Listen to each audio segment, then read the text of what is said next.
have to want something so big that it wakes you up in the middle of the night. You have to want something so big that you think about it all the time.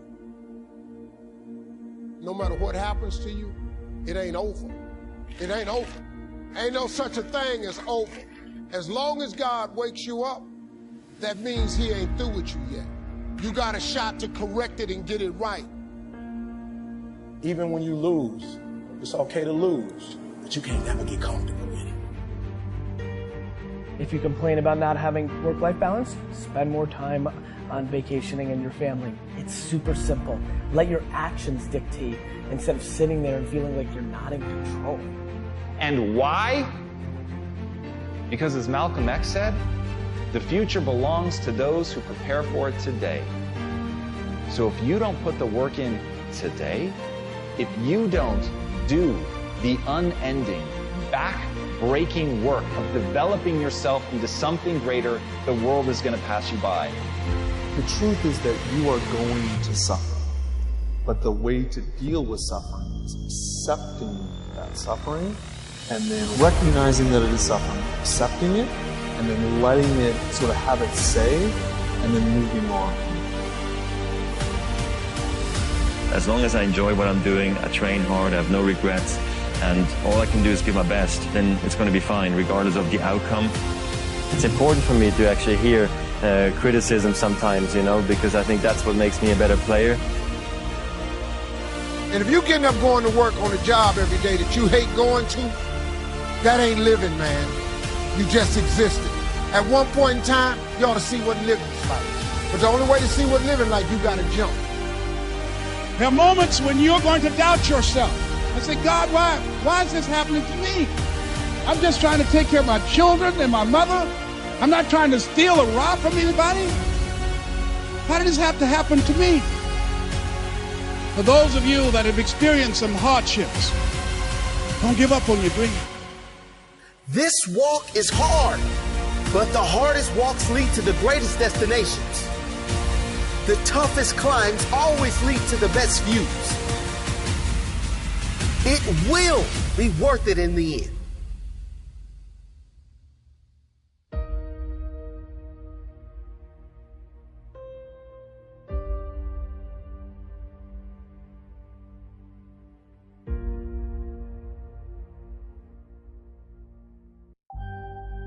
As Ernest Hemingway noted, the world breaks everyone, and afterward, many are stronger in the broken places. You have to be grateful for what you can get. Plain and simple. Like, be grateful for what you have, because that's, like, we're lucky to even be here. You know, you have to start in that mindset. It's like you can't, that's the problem with social media right now, is that you're comparing yourself to people that have like this large success, and you're like, I want to play there. But you first have to go with what you have in front of you and make that meaningful. I don't care how hard you fail. I don't care how many times you fail the test. I don't care if nobody don't believe in you. It only takes you believing in yourself to get this thing done. As long as you believe in you, you got the right mindset, you got the right attitude, you can have whatever you like. But if you fall, I need you to fall forward. I need you to fail forward. Every one of us who's a goal achiever sets goals, but very few people think about the obstacles that are there and them overcoming the obstacles. To understand, the only difference between the possible and the impossible is your set of skills, a belief in yourself. Getting better isn't a hack or a trick or a one change that you need to make. That most of you say you want to be successful, but you don't want it bad. You just kind of want it.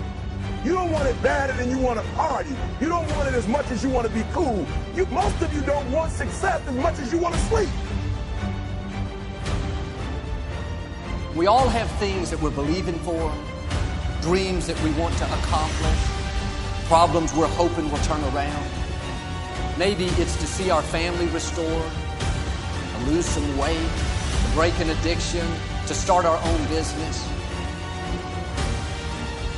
But sometimes as it goes on, month after month, even year after year, we don't see anything changing. It's easy to get discouraged and think, it's never going to happen. This is as good as it gets. I'll just learn to live with it. We all go through disappointments, setbacks, loss. Pain is a part of life.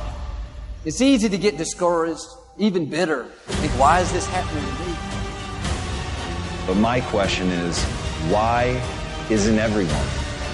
To me, it comes down to the strategies that you use. There really isn't anything objectively good or bad. There isn't anything that happens to you that can't be overcome. There isn't anything that could happen to you. Anything. You can't afford not to be you. You can't afford just to go to work so you can get a check. You cannot afford not to see what your greatest is. You can't afford not to put your foot all the way down and see what you can get out of life. You can't afford not to be you. You still in the game, which means if you're in the game and there's still time in the game, still time left in the game, you can still win the game.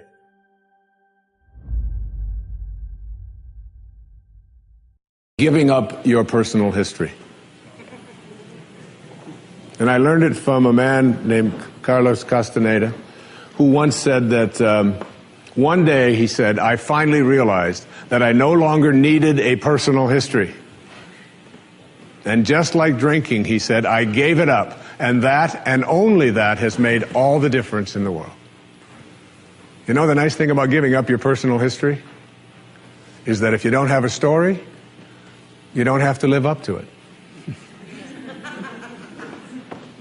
All of us have these bags of manure that we carry around with us called our past, and the people who have done things to us, and the events and the circumstances, all of this stuff that we use and we bond to, and we bond ourselves to these wounds of our past, and we identify ourselves on the basis of these wounds.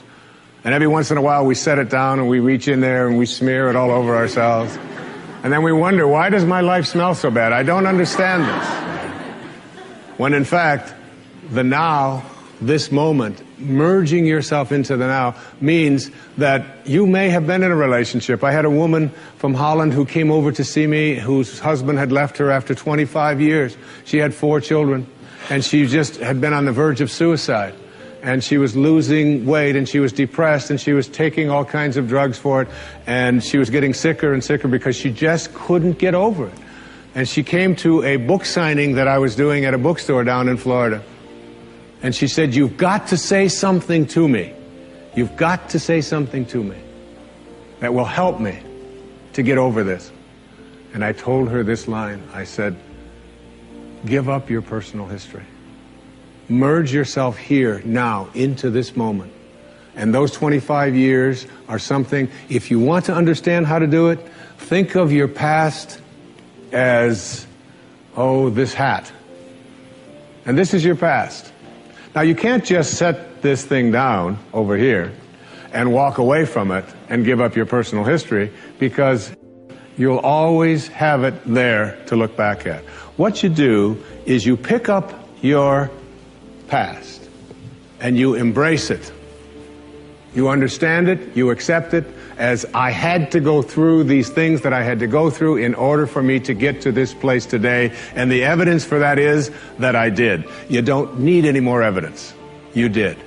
And then you toss it. You toss it. You embrace it and you toss it. And you merge into the now by giving up your attachment. And some of you have heard me use the metaphor of the wake. Alan Watts talked about the wake is not what drives the boat. The wake is just a trail that is left behind. That's all it is. And so is the wake of your life. And the wake doesn't make the boat go, and neither does the wake of your life the reason why your life is going in the direction that it is. The wake is a trail that is left behind, and it's an illusion to believe that it is the cause of your suffering or your struggles or your difficulty. Give it up. Let it go. Embrace it, understand it, get help doing that if you must, and then move into the now.